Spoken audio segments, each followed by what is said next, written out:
Natapos na nga po ang Day 8 ng impeachment trial ni VP Sara ngayong araw, July 21, 2026. At kung mapapansin niyo po sa mga nakapanood o kung hindi kayo nakapanood ng impeachment trial kanina, ay yung line of questioning at pag-build up po ni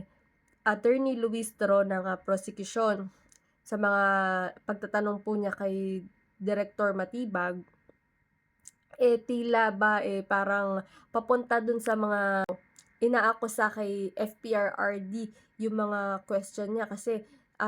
nabanggit yung ICC, nabanggit yung EJK, nabanggit yung Tokhang at pilit nilang